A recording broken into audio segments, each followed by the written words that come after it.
thank you all again for hanging in there with us. Remind you all while we're here, we're talking about the true cost of integration. So our second panelists that we have, we're gonna ask them to start down the very end and say their names, and then we're gonna ask each of you to have a reaction to what you heard, because everybody here on this panel has a direct impact on what we're talking about here this evening. It's not something that they've heard, it's something that they've actually gone through or are going through. So first of all, starting with the young man way down the end, just say your name, and then we will get right back into the question. And where you're from. Yeah. All right. First of all, thank you for having me. I'm honored to be here and participate in this conversation. My name is Shariff El-Mekki. I'm the principal of a turnaround charter school in West Philadelphia. I'm also founder of the Fellowship, Black Male Educators for Social Justice, where we support current and aspiring black male educators. Thank you. You don't want to see a reaction? Should we do a reaction No, I just want you to do the introduction right now, and then we're going to go back to the reactions. There you go.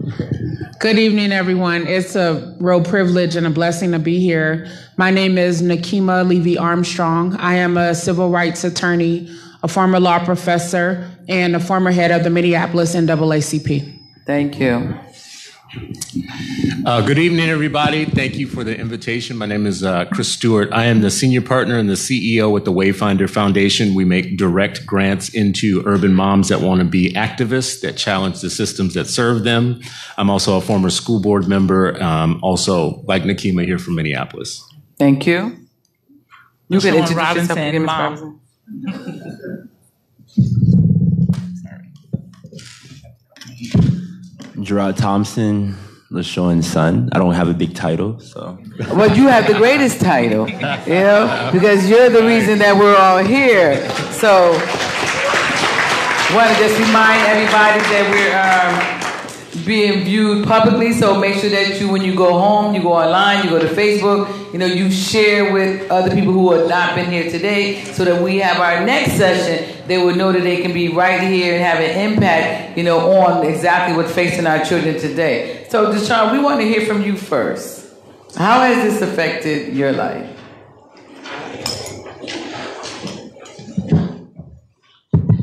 Well, I went to a school that I wasn't really comfortable in, and I wanted to change up my environment. And the school that I applied to, I didn't get into, and I thought that, it was just, I didn't get into it. And then that's when I started getting more like information on why I didn't get into it, and it's mostly because of my race and the quota system. And once I heard that, I was upset, I was outraged, because I thought that I was gonna get a different education and be able to do more things that I wanted to do in a different school, but I couldn't do that because of my race and what I look like. And I just want to express to you my apologies, because that is 100% absolutely not fair to you, who you were born to and who you were born as.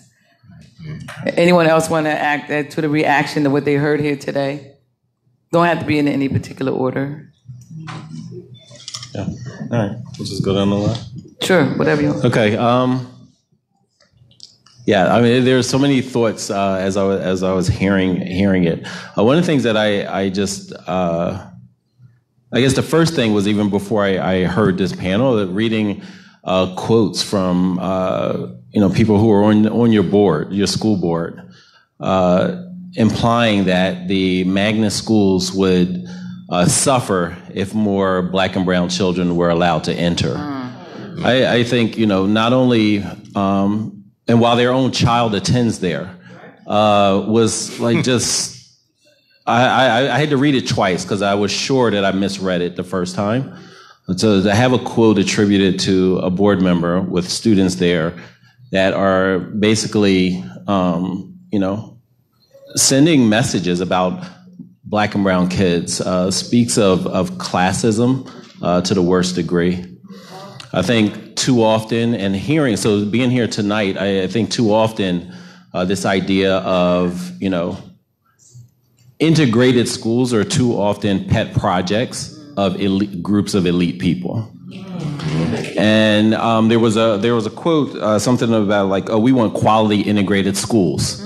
And my thought bubble was like, how about we want quality schools? Exactly. And to hear that 21, schools, and the language was failing, 21 schools failing children. I'm not understanding why that hasn't leapfrogged above everything. Like, stop the presses and let's make sure that we're addressing that. That's right. The other gut reaction that I had was there's this, people were implying that there's no such thing as black excellence, brown excellence, that if you don't attend this school, you're less than. And for a child who attended a freedom school that was all black, that produced the first pediatric surgeon that was entirely trained in the United States. Some of you may have seen Will Smith do his 50th birthday jumping out of a helicopter. There was a doctor there that was tending to him. That was my classmate. Attended an all-black school, Dr. Eli Stanford, with all-black excellence. So, sometimes people imply certain things and send messages to our, if you're sending this message here, that means you're also sending that message to students. Exactly. That's right. And to belittle the idea that there's a long history of black excellence in all black schools means that there's something fundamentally wrong with your mindset, not the students. Exactly. And then I would say there's also interesting, there's always a math game going on. You look at the 3/5 compromise. There's always a math game with black and brown folks, tied to it, right? You're not worth than. Math game here of, well, there's not empty seats. There are empty seats. There's not that's a math game, right? And we're always, so what I took out, the mathematical equation I came up with is an empty seat is more important than a black child on the wait list. That's the math equation that I came up with. And then we're speaking of lists, and I spoke about this earlier today, black and brown folks are always on the wait list. We're on the wait list to become American citizens and enjoy the rights of white Americans. We're on the wait list for educational opportunity and equity. We're on a lot of wait lists. So it saddens me to see that we're also, in this project, but also still on a wait list. Thank you so much for sharing.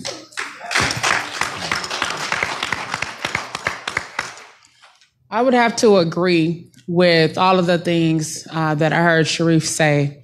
And I would just add to it that as a former Minneapolis NAACP president, I'm really disturbed by the fact that the local NAACP is not supporting the parents in this lawsuit. That was just offensive to me, given the history of the NAACP and the fact that they're supposed to be championing the rights of African Americans and other people of color. And what I hear is a lot of fuzzy math.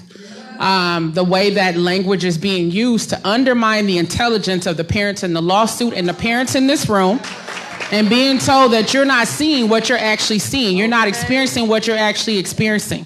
That's offensive to me as a black mother of small children and now adult children as well.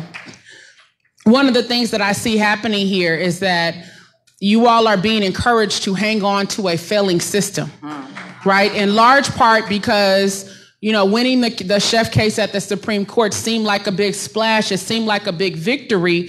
But if you look at the history of the case, the court did not articulate a framework for how to move towards justice and an equitable, high-quality education for black children.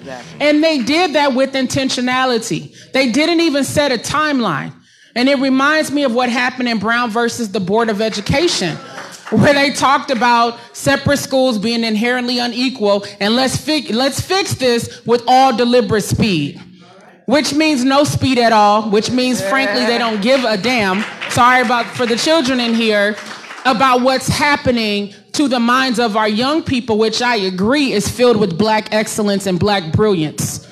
Now, I also attended predominantly black schools, all black schools, growing up in Jackson, Mississippi, and then moving to South Central Los Angeles, where all of my classmates were black or brown. And most of my teachers were African American. And that laid the foundation for everything that I have been able to do, including becoming a lawyer, becoming a law professor, standing up for justice. I also attended a private boarding school in Massachusetts. And if it wasn't for my experience in an all-black school, I would not have a sense of my identity. I would feel as though the only way for me to be successful is to act as though I am a white American in black skin. And that's the message that's being sent to too many of our children, as though their culture is inherently deficient, right? Because we haven't heard any conversation about the all-white schools and the harm that's being done when they're not sitting next to a black or brown person and actually learning how to not be racist and practice white supremacy and continue to perpetuate the injustices that our ancestors have been dealing with since we were forced to come to this country. That's the real problem. The people who are continually being taught that they are superior, that they are supreme, that their customs are the top of the land, and the rest of us being made to feel as though we are inadequate, which is absolutely not true. So I stand in solidarity with you all as an attorney, as a black mother, and as a human being. All right. All right, how you gonna follow that? That's a good question. How you gonna follow that? Number one rule of being on a panel, you never follow Nekima. Just let Nekima set it on fire and then pass it to me.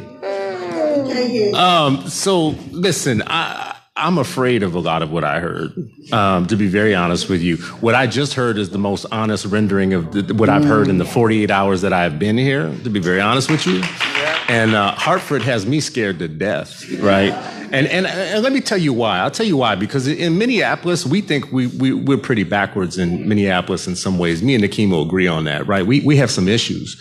But we have a stock number of culturally affirming schools. We have Afrocentric black schools. We have African schools. We have Hmong Academy. We have Bidoti Academy, which was started for Native American students. So we have what is basically a cottage market, a network of culturally affirming schools that came out of the communities that they're serving, right? And Somali community was not being served by the mainline district schools. So they started schools for themselves and they outperformed the state, right? But what we are being told is that Hartford is a model for what's working in integration. And we have a lawsuit in Minnesota right now to make us like you, right? So the lawsuit in Minnesota right now is based on what you have, trying to import what you have to us. And what would happen is our culturally affirming schools would get penalized if they don't attract white students, right? So Afrocentric school, Higher Ground Academy, any of these schools that serve either Africans or Native Americans would be penalized for not bringing in white students all of a sudden, right? And I'm scared to death of that, right? Because that first of all, nobody, like on Nekima's point, nobody goes to Idaho and goes to all white schools and say, y'all need some Negroes in here. Okay. Right? Like nobody goes anywhere in this country. Like I travel this country, I drive through this country and I see all white counties and districts and schools, and nobody is stepping up in them schools and saying, without Negroes, your kids will never learn. Okay. Right? But who are they saying that to? Over and over and over. What message are we sending black people and black children that unless you get into schools with white people, you are doomed? Right? What kind of self-hatred would it take for me to internalize that message that there's no such thing as an HBCU? Right? For instance, there's no such thing as an all black school that does well, right? So I am afraid, and let me tell you why I'm afraid of what I heard today, right? I'm afraid because this story, from a distance, somebody is telling me that in 2018 it's still possible for a child to be turned away from a so-called public school because of the color of their skin, because they're black. And I feel like I'm on peyote. I'm in some weird universe because then you tell me that the NAACP is actually not defending the person who is being turned away, right? And they got nerve to want to talk about the people who do come to defend this system. But I'm like, why weren't you the first ones to defend this system. There's a problem for me, and here's the problem I have with that. The problem is there's a lot of fancy talk going on top of everything else, and meanwhile, a black child doesn't get into school because they're black. In 2018, in the United States of America, after 400 years of trying to be a full human being, right? You still get turned around in Hartford, and they want to import that to where I live? Y'all got me shook. Y'all got me shook. I'm serious. I don't want this. I don't want it for you either, though. I'm not here to bag on you. I don't want this. What I want is what Sharif and what Nekima have basically said is, I want there to be the genesis of the idea that black excellence can exist, right? If you don't get in one of the magic magnet schools here, right, I want you to still know that your brain is elastic and your black child is brilliant. That's right. There is no black child in the United States that is not brilliant, right? And if you are still alive, that means you one of the ones that survived, right? After 400 years. I want the black children of Hartford to have schools where the teachers, the educators, the adults, the people in their lives actually believe that they are intelligent beings and that they can actually learn without being in proximity to whiteness. That's right. Because the last thing, and I'll finish with this, you are never going to convince me that the problem with our children is that they have too few white people in their lives. No. That's never going to work for me as a recipe for their success, right? Don't scare me no more, Hartford. Ms. Robinson, party. I know. I think they said everything for me. I don't know. I want to figure this thing out without war. I received a letter last night. Now, I received text messages. Now I'm receiving letters in my mailbox. I just don't think it should be like that. And letters of support or not? What type of letters? What type of letters are you receiving? I don't know. Intimidating letters? Well, the first messages I received was intimidating, harassment, basically. But you're not alone, because I'm here. If I don't got nobody else, you don't have nobody else, you got me. I'm here. I know you are. Here. I know you are. So when I got home last night, it was a letter in the mailbox. I don't know if it was in support or not, but it was just kind of freaky for me. Just weird that they say that the parents don't care, and then when we get empowered and we start to care and speak up about our children, and then we're struck down, I wish everybody was still here, but they said what they wanted to say and left. But we're going to forward it to them. We're going to share it to them, so they still going to hear it. All right. They going to hear it. They're going to be watching. I'm just saying, because when you say that you're fighting for the children and we're all here for the same purposes, then why not introduce yourself or say, hi, LaShawn? It has never been that, it has. Even this morning, I did the newscast on WNPR, and I had to introduce myself because I don't feel like, why do we have to be enemies? Why I'm just the parent. You all have these fancy degrees. I have 5 degrees. That's Jarod, Jair, Jalea, Tanaja, and Nazir.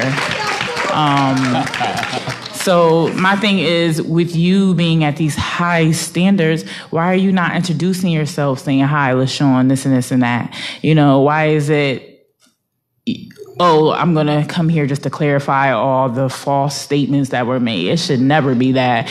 If we're all for the kids, then we should be kumbaya about the kids. Exactly. But I don't want Minnesota or any other state to adopt this so-called best practice because it hasn't worked for us. And if I got to run up to the mountaintop to each state to tell them, don't get this is not a best practice, I would do so.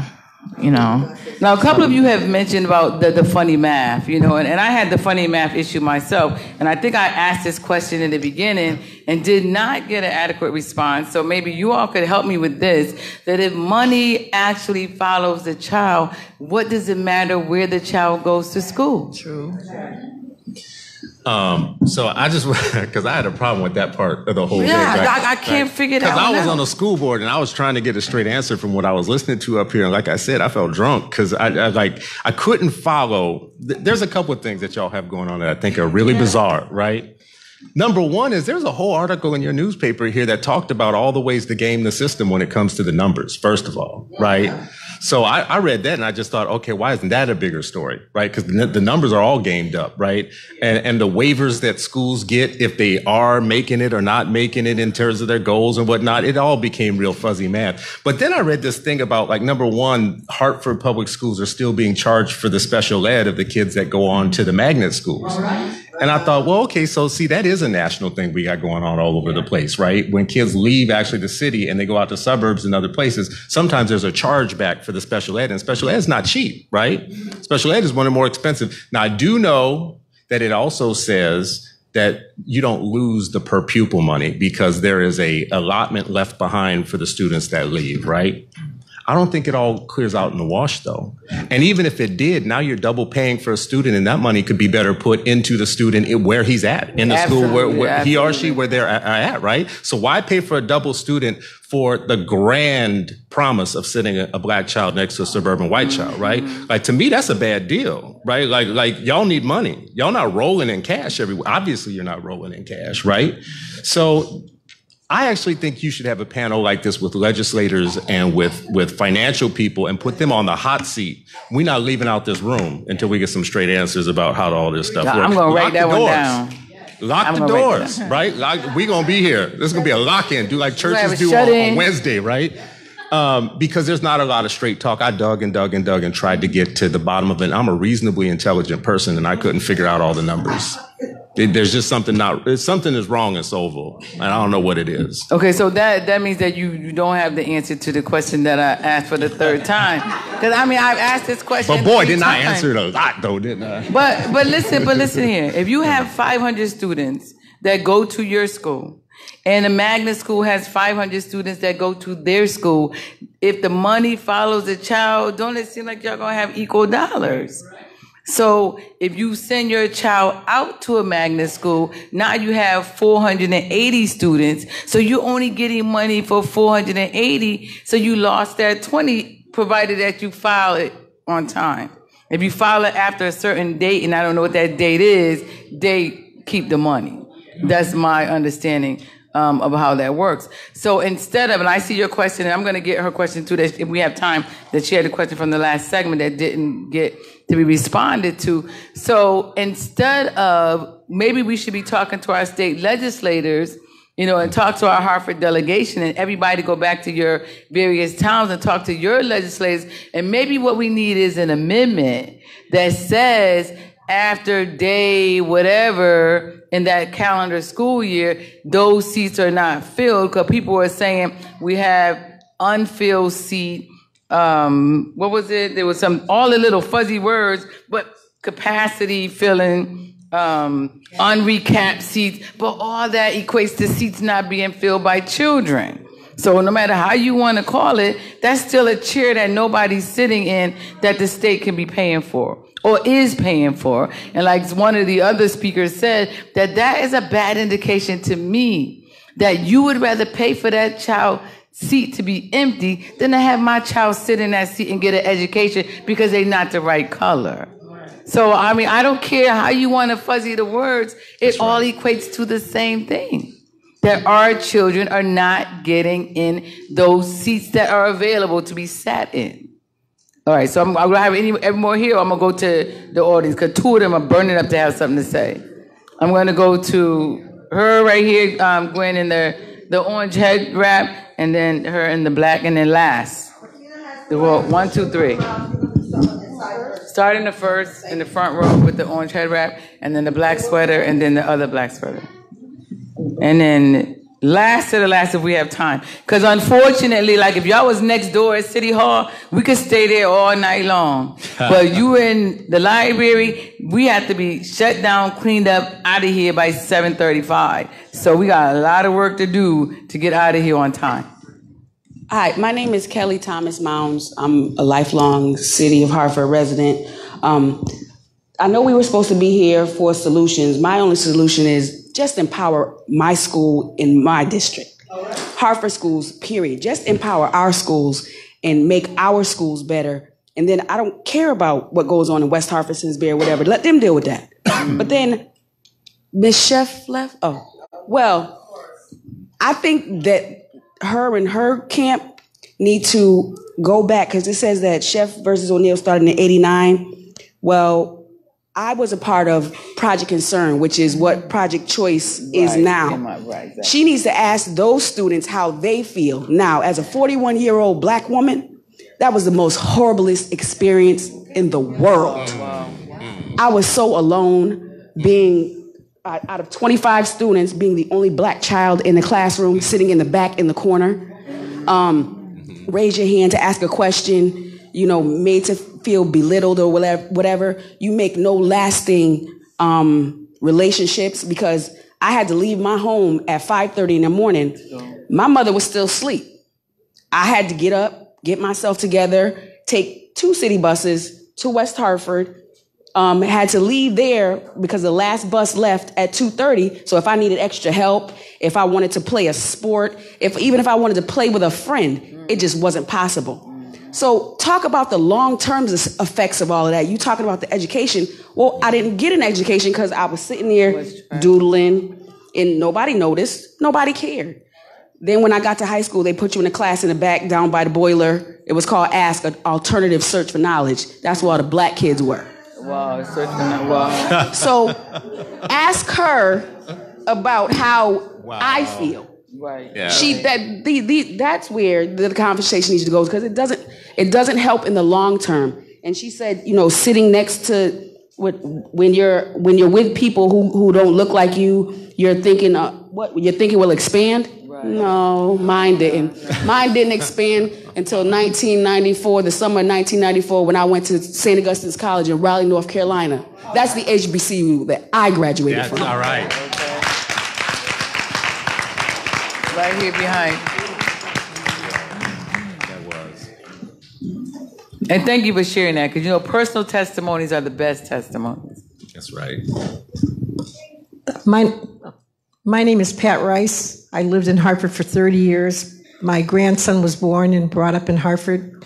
And I support Chef. But what I don't like is the fact that parents are being pitted against parents. And that's really disturbing to me. And I sat through this. I didn't leave, as painful as it is, because what breaks my heart is to see parents fighting each other. But I have a question. Why wasn't the state, who manipulates all the funding and all of the money, that's who needs to be here on this panel? Because I can't figure out, does the money follow the student? How much of that money follows the student? What gets left behind? But I think they're behind the gate, or the curtain, pulling the strings and seeing us fight each other. And they're winning. So I say I don't understand it, but let me tell you how I do understand it. I understand that you want magnet schools and you want Hartford children to be bused to your town because you're going to receive those dollars, bottom line. So the money's going to suburban towns, to suburban schools, and that's why they have all the amenities that they need and why we don't have them here. This is our last question right here. Athena, right here. Where, behind? Okay, and then her. All right.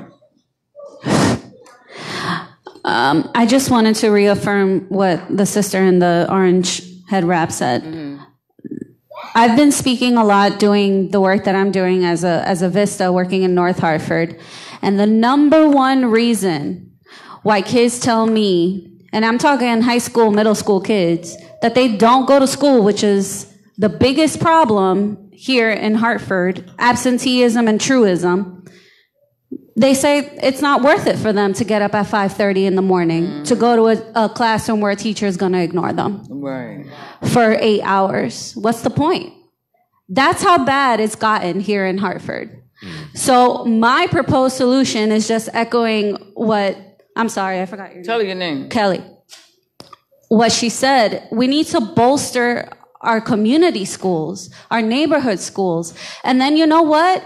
If the needs of that school aren't meeting your child, that's fine. But at least you have a strong foundation to go to a gifted school, to go to a magnet school outside of the system. But first you need a foundation to be able to build that love of learning. Because without that, to be honest with you, none of this talk really matters if we don't instill that within the population. The love of learning and the love of education. If they don't know that they're capable of having those ideals of Black excellence and being brilliant people, they're floundering. So we need to have a more in-depth conversation with parents, because it's not children who's making the decision to send themselves there. It's parents who are under the false impression that if I send my child there, that they will get whatever it is, the parent thing that they might get. Last question right here. Can I just add? I just want to. Could I get to my last question right here, please? You gotta know about the House of Arjo. You're gonna learn today. Okay. This Hartford. Good evening, everyone. My name is Natalie Langles. I'm very passionate about equity in education. I just want to say that I sat in a radio talk show this morning where we had a chef representative state that there are 1,400 empty seats. So this back and forth and the word games, we're not buying it right now. I always refer to my Caribbean roots because we need to be culturally competent. You cannot tell me, or as my Jamaican brother would say, you cannot tell I that I cannot learn because I'm not sitting next to a white person. That don't make sense. And in half of the world, that is not making sense because we have, so many communities, all Black, even all Hispanic, that are producing lawyers, doctors, name it, engineers. So the race aspect of education at this point in time is totally unacceptable. I am saying this to America as a Black Caribbean sister. To be doing education based on racial quotas, it's unacceptable. That's what I have to say. Thank you. And it's un-Hartford, especially we're in a 90% minority town. So no matter where our kids would go in a district school, they're going to be proportionately people of color because that's who we are. So it's just not possible for our kids to go to a district school, no matter what section of Hartford they live in, without it being over 85% culturally attended. So I'm going to let him at the end speak because I promised him, and then I'm going to let Gwen wrap up, and we're going to get out of here, and we're going to come back. We're going to come back. We're going to invite our legislators because those are the decision makers. Those are the people that all of us vote for. So we want to hear from them why they continue to let this happen, although they know that the community and the people and their constituents are unhappy with it. Yeah, sorry for earlier. I just want to double down on this idea of neighborhoods and, especially neighborhoods of color. That's anytime there's an issue, instead of ensuring that there's justice within those schools, within those communities, it's always starting, we're going to start something somewhere else. And so Philadelphia is similar in this situation. Whenever they want to talk about integration, they're talking about magnet schools. They started magnet school, but I'm just like, if you thought integration was the panacea, why don't you integrate that struggling school that my grandparents said, I'm not sending my child, and you better not send my grandchild there. So why if the integration is the answer, why are you starting a new situation? Right. Well, use integration in that area because that's not it.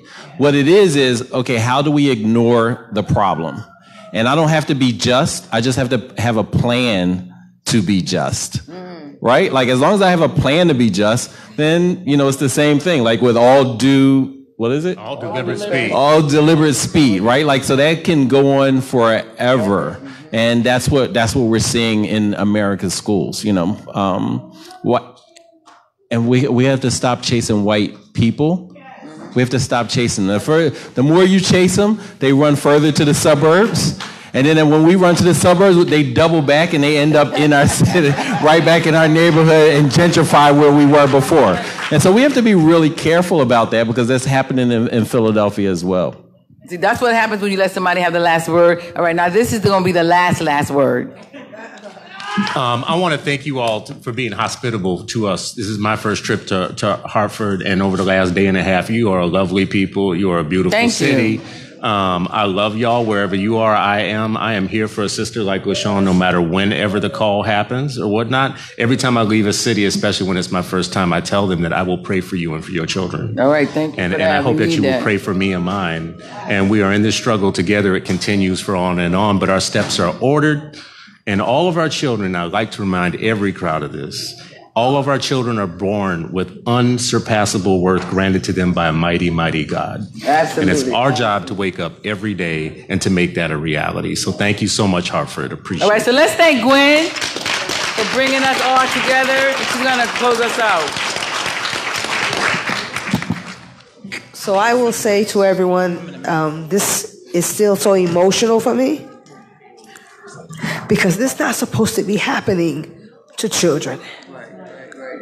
So no matter what you take from this, we are all human beings here. We cry, we laugh, we try to work with each other, but whatever the case may be, we do not harm children. And the fact that we are so divided on this issue, I feel like Brother Chris, it scares me. Because the question becomes, how far would they go to protect that injustice? That's my concern. So because we know this injustice exists, that means parents, you got to handle your business for your baby. Yes, some of us could be dealing with depression. Could be dealing with divorce, could be dealing with substance abuse, could be dealing with a whole bunch of things. Let's just call that life, shall we? But what we must do, be big enough to say, I can't be there for my child. Let me ask my grandma or let me ask my older sibling, but you never leave that baby exposed to the elements. They talk about IEPs, individualized educational plans for children. Parents, I'm asking you to do some homework tonight and you make your own IEP. That's right. What is your plan to protect your baby? That's right. So if you can't be there, like now I can't be, I'm not at home. When my kids were younger, but I had older siblings. I have a friend that I call when I need a timeout because parents, it's okay to call a timeout because child welfare sure be waiting for your behind. Right? It's okay. Own your truth. If you're not handling your business because you loving somebody and you need to be focused on your babies, own that. But cover your baby while you try to figure it out. We have to stop making excuses. The only thing that should stop you from helping your baby is the graveyard or the hospital bed where you can't get up. There should be never an excuse to let somebody hurt your baby. As we close, I remember a headline that the best place to be a predator is my state. That should cause all of us to pause. And I would be quite frank, when you go speak to the lawmakers, for some reason you asking for permission for them to come sit by you, but yet on November 6th, they asking you to vote row B and row A without reading nothing. I suggest you get to know the names of the people on those ballots. They're so think we're so beneath, they got pencils say vote row A and vote row B. Don't even put the person's name on it. That's how little they think about us. So for those who are struggling with literacy, we can work together to work it out. But why it is, you catch up with someone that is literate and help you educate your neighbor about who's running. And I want you to know I invited every Black and Puerto Rican caucus member to this. And I'll be more than happy to make the email a poster. And one did show up, and that was Representative Brandon McGee. But all truth, I had to send him to his personal email as well. If we're going to keep it real here. Love them, but until we start holding each other accountable to the roles they play, we will still be in this same boat, having this same conversation, and I can rest assured I won't be having another one with you. right? So let's take personal responsibility for the choices that we make. And there's one thing that is never negotiable, and that is your child's safety, their education, and their overall well-being. Everything else, whether you go to Walmart or Target, you can talk about. But when it comes to those babies, they trust us to protect them. And I'm afraid that they will grow up to hate us, because they're saying the ones that were charged to protect me did not. And then you're mad when they acting crazy and punching holes in the wall. Then you wonder, my baby need medicine. No, he needs you to listen. And I'm taking that from personal experience. I owe my children gratitude for helping me with this advocacy. My baby just went to boot camp. And I'm afraid because he's wanting to learn the tools to fight for the very freedom, for the very people who hate him because of the color of his skin. But yet he's going to fight for every single one in this room. So the next time you come for a baby, or you dare think to come for mine, and mine is over here trying to make sure we keep these freedoms, I was afraid. I was almost trying to kidnap my own child and break his own knees. I didn't want him because of the way that people treat my son. But despite what those teachers told him, that he'll never make it, despite the officer who said, you'll be 18 soon, my son said, I'm still a human being. I believe in humanity. And so I would join the military to fight for all our freedoms. So as we close this event, this wasn't no event to make you feel good. If you felt uncomfortable, that is a good thing, because it might force you to self-reflect. Make no mistake about it. I got Erica from Rhode Island. She white. I got white friends across the nation. When I didn't have a dime, I had friends who said, Gwen, I got extra money. I'll send you and your babies to Walt Disney World. That's what kind of friends I had. But I also got black friends who say, you got a problem, Gwen? I'm on the next thing smoking. But you know why? It's because I built relationships. To integrate, to build great schools is to build relationships. This whole thing, parents are partners. No, we not. I don't know you like that. And you don't know me. But if you take the time in your busy schedule to get to know me, we might get to the meeting of the minds that can make sure my baby thrive. And for every teacher that will watch this, because trust me, the status quo is watching. So if you think these folk that left here ain't watching this, trust me, they got notebook, pencil in hand. Because if they weren't worried about LaShawn Robinson, they wouldn't have bothered showing up. They asked me, can they be on the panel? But they also asked me, can I change my mission statement? And that's when I knew you were losing your minds. Because my mission is all about children, all day, every day, non-negotiable, period. So please take this information. The next State Board of Education meeting is, the first Wednesday, Athena, of every month? She'll get the date. You need to be prepared to have this conversation.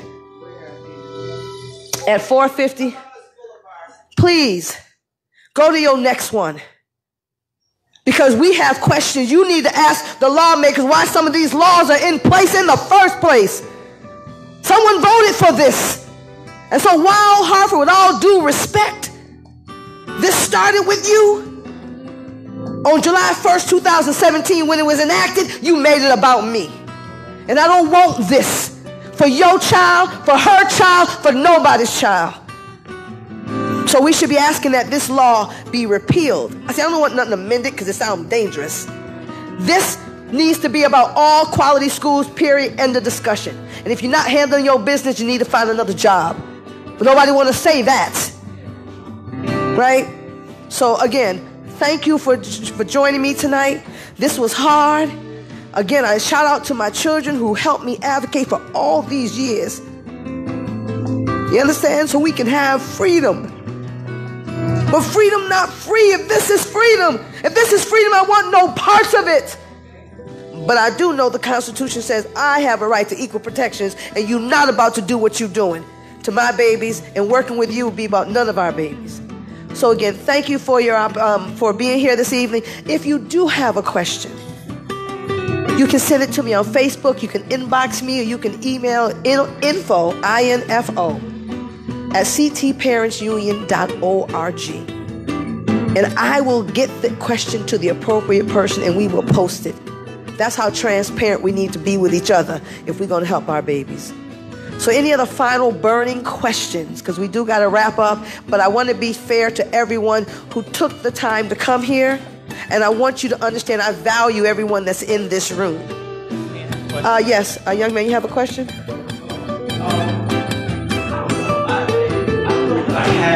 I was packing up because y'all was talking about time, so I thought we had to get on out of here. We do. You tell me I do, but I'm trying to I got you. I'm gonna start. I have questions that actually need answers, and if you don't have time for the answers, and I don't want to ask a question, I can do it in other ways. That's a quick.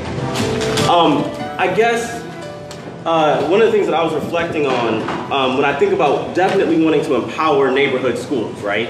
Is one of the questions that I had, is that neighborhood schools, what is their funding source? Anybody? Neighborhood schools, who pays for them? Taxes. So taxes pay for neighborhood schools. In Hartford, Connecticut, tax is an issue. We don't have a lot of money.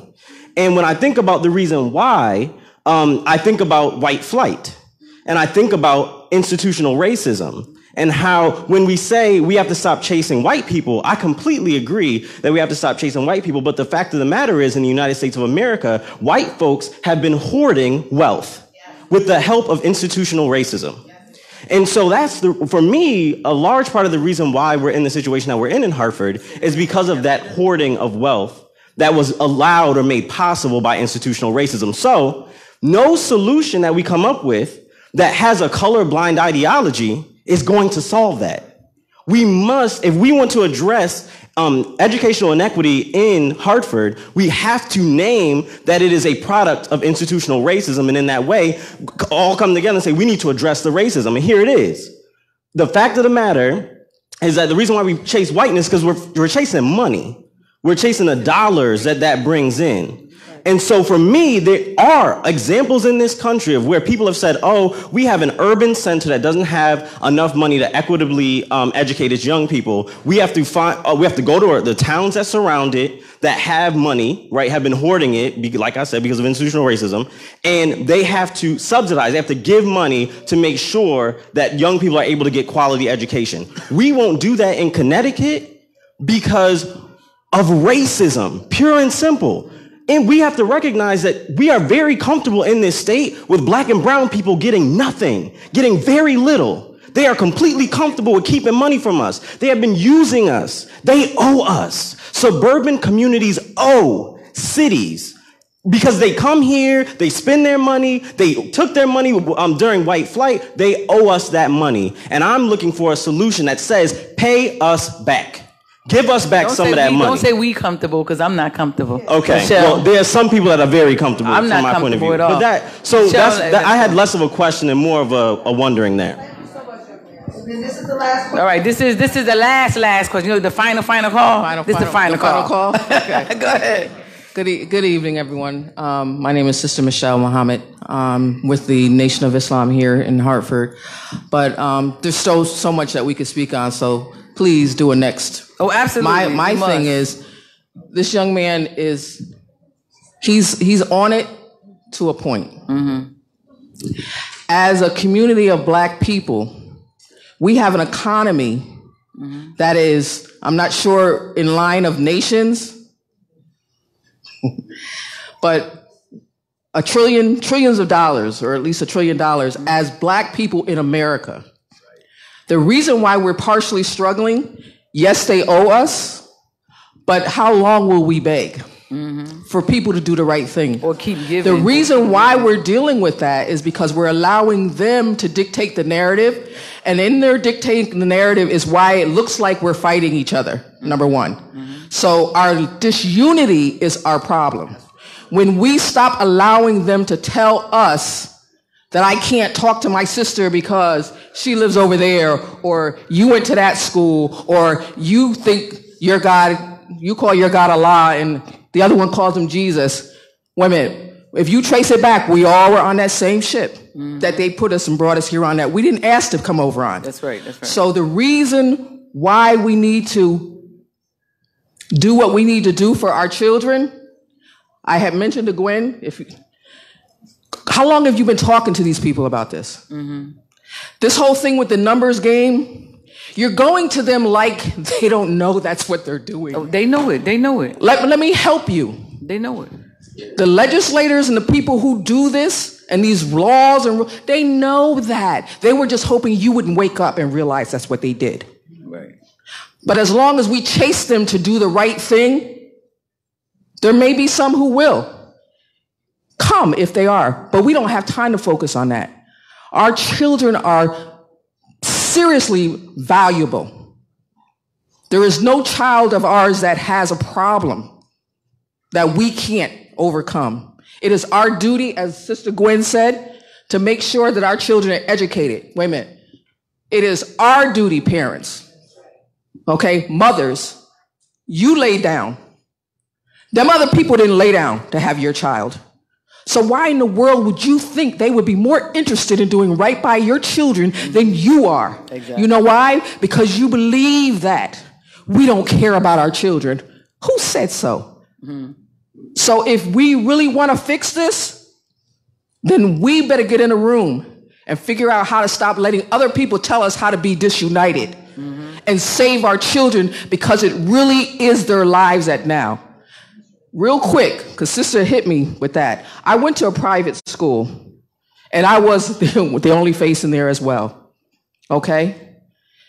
It doesn't help you. I didn't learn about who I was for myself until I was 30-something years old. I'm still learning truths about who Black people really are.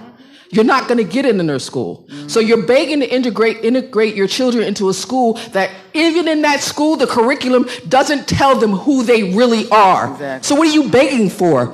For your child to be brainwashed into not believing that they are about anything? So, parents, if you really love your children, then we have to come together and unite and learn to put our money first. Because a lot of times when investors come to invest, they want to know how much you putting up. And if we ain't putting up nothing because other things are more important, like Nikes and other foolishness, that's more important. They're not going to give more money for your child than you'll give. All right. So we want to thank you all for coming out here tonight. And remember, this is the true cause of integration. Keep your eyes and ears open for the next time we meet. Gwen, I forget his name, Jamal. Can we get a photo up here? Oh, yes, thank you.